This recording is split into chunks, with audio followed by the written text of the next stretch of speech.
What's up, everybody? Welcome back to the channel. So today I'm going to be following up my best optics for console video that I made 2 days ago.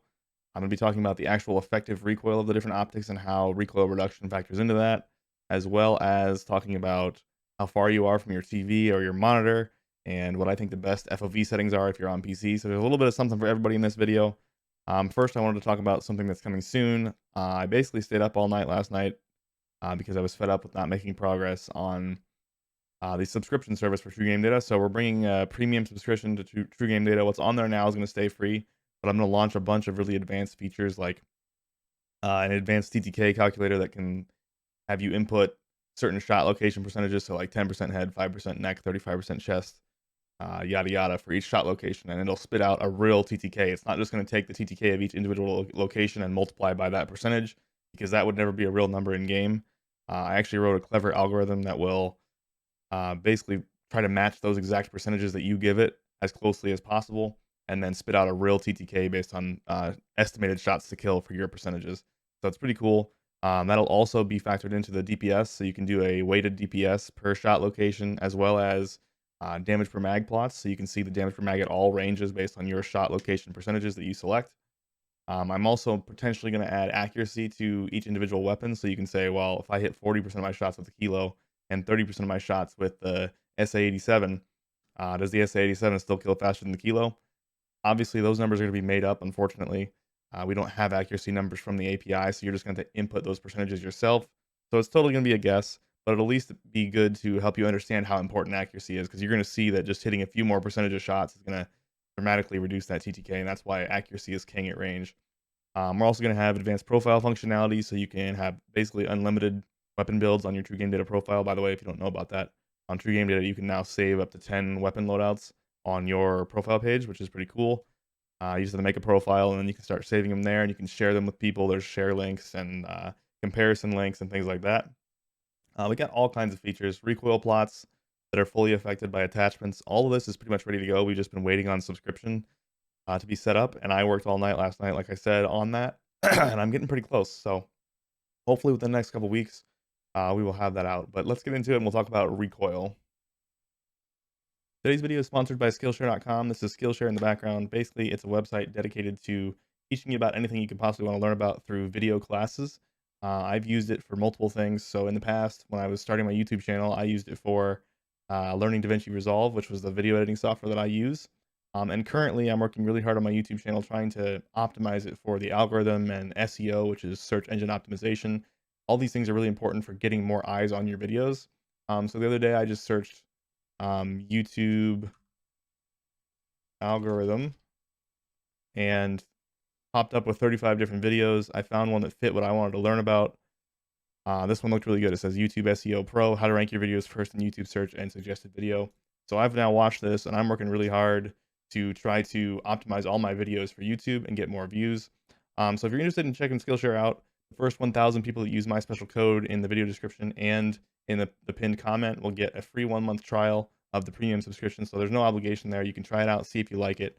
But thank you, Skillshare, for sponsoring this video, supporting the YouTube channel, and supporting the website. All right, first up, let's go through the effective recoil of these different optics at different FOV levels. So basically what I did here was, as most of you probably know, some of these scopes have recoil reduction. So like the VLK, for instance, reduces your vertical recoil and your horizontal bounce by about 15% each. So what I did is I went through and multiplied the amount of recoil you would have. So if you have 1.5 times the zoom, you have 1.5 times the recoil you have to move your mouse for or hold your thumbstick for, just because of that zoom level. But obviously then if it's 1.5 times the amount of recoil, but it also has a 15% recoil reduction with the optic, then it's going to be 1.5 times 85%. So you get a new number that's lower because there's a lower effective recoil. So I went through these different zooms and I multiplied out all those things that should be included to get the amount of recoil that you actually have to correct for when you're shooting the gun. So 80 FOV is going to be the baseline again, because that's console. 80 FOV iron sights is going to be 100% effective recoil. That's going to be just normal. That's what the baseline is for all these measurements. So the Cold War 2X has some slight recoil reduction. It's not on the site yet. Same with the Axo 3X. They both have recoil reduction. It's just not on the site yet. So I'm going to get that up very soon. I'm just constantly working on stuff, obviously. But they work the same as the Modern Warfare optics, where the high zoom optics have this recoil reduction, and I'm 100% sure they do this because they're trying to, balance the effective recoil these guns have. Because when you have a 4x scope and it has 3 times the recoil that it would normally have that you have to correct for, it's unusable pretty much. So I'm pretty sure they do this lower recoil reduction percentage just to kind of balance that out a little bit, make things a little bit more usable. So with the Cold War 2X, with some slight recoil reduction, the effective recoil comes out to about 130% of iron sights. So it's not 150% like the actual zoom level would indicate because there's some recoil reduction. Same with the Axial 3X. It's down at 150%, so 1.5 times the recoil of iron sights. VLK is 1.66 times the recoil of iron sights. And then I did the same thing. I'm not going to read all these, but you can see the numbers here. But I do want to compare to 115 affected. So this is what I was saying in my previous video. This is what all the content creators are playing on pretty much. Somewhere between 105 and 120, depends on the person. I'll talk about what I think the best settings are for you PC players out there.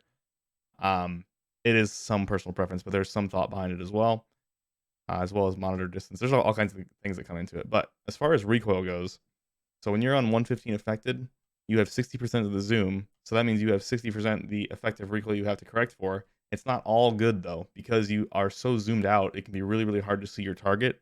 The only reason the effective recoil is so low is because you're so zoomed out. So your target's tiny, but your recoil is also tiny. So it is nice because it also reduces that visual recoil, but overall, it's not all positives. I think a lot of people think, oh, 120 FOV affected is the way to go. But really, there are a lot of negatives to it too. So a nice balance is what you want to try to find. But the one thing I want to highlight here is the VLK. So the VLK on 115 affected has 1.24x zoom compared to iron sights on 80 FOV, but it also has that recoil reduction. So you get the effective recoil down at just 106%. So it's almost like using iron sights on console or a red dot sight on console, or anyone at 80 FOV, not necessarily just console. And then you get the extra zoom. So basically you get some zoom, but you have very low recoil still. So that's what makes the VLK so popular. It's below that 3.25x threshold that I talked about in my previous video, where the affected settings don't shut off yet. So you can see these last three are all above that 3.25x threshold, and on 80 FOV, on 115 independent, on 115 affected, they all have the exact same effective recoil. And that's because once you get past that 3.25x, that setting no longer takes effect, and it's just like you're on independent. Another one to highlight here is a holographic. Just 80% recoil compared to 80 FOV iron sights. So when you're watching a content creator and they're using a holographic, they have 80% the zoom you have with iron sights, and they have 80% the effective recoil you have. But again, they're zoomed out, so it's a big trade-off.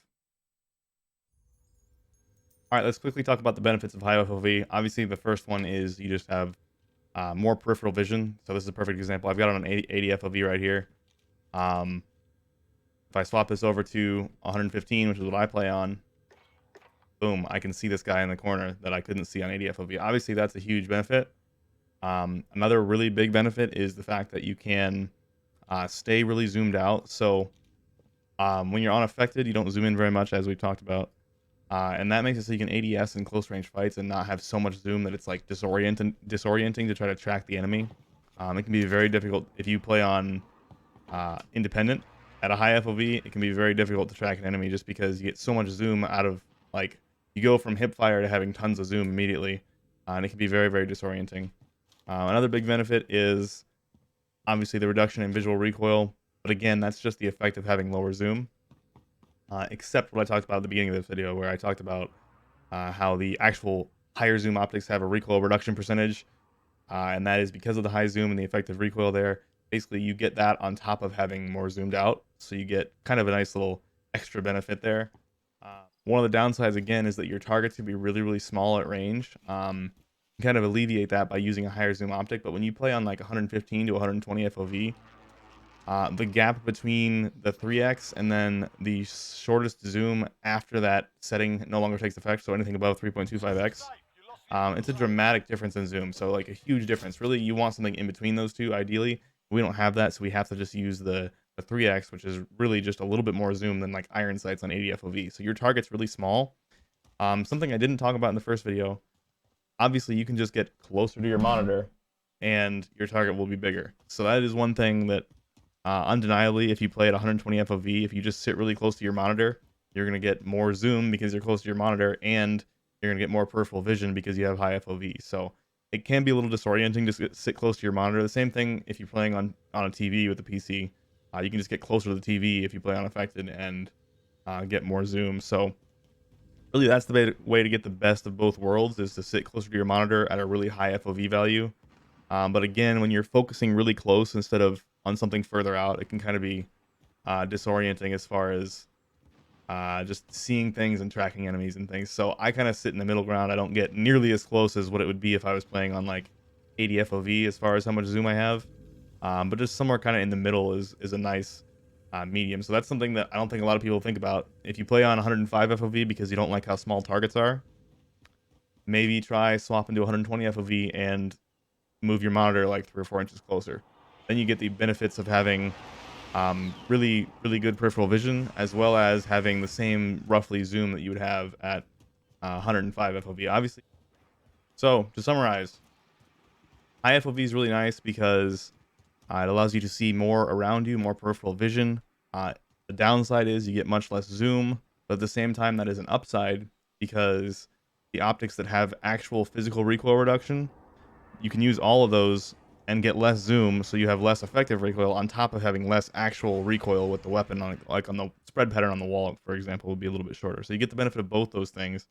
The annoyance comes when you want something with a little bit more zoom, but there's nothing besides the 4x for Cold War guns, for example. After the 3x, the 4x is next, and the amount of zoom, you go from having basically a red dot sight to having a sniper scope when you do that. So that is the big downside of affected, is there's nothing in the middle there. The one way to alleviate that, like I was just talking about, is get closer to your monitor, get closer to your TV. Basically, you can make that effective FOV for your eyes to be much lower because you can just get closer to the monitor and get all the benefits at once. You get more peripheral vision, you get better visual recoil, better actual recoil. That's really the best strategy probably for PC players. Obviously for console players, you don't have the option, but you might soon. So I think this video is going to be important, especially when Vanguard drops for pretty much everyone. All right, everybody, I hope you enjoyed the video. I tried to make that make as much sense as possible. I tried to give some PC recommendations, talk about monitor distance and effective recoil of the different optics given their actual recoil reduction. Thank you, Skillshare, for sponsoring this video. That's amazing. It helps support the website and support the YouTube channel. We're looking to expand here in the future once we get these premium features out. So things are looking great. We're just going to reinvest in the company. So we'll keep growing, keep doing the best we can. But appreciate you guys. Thanks for the support, and thanks for watching.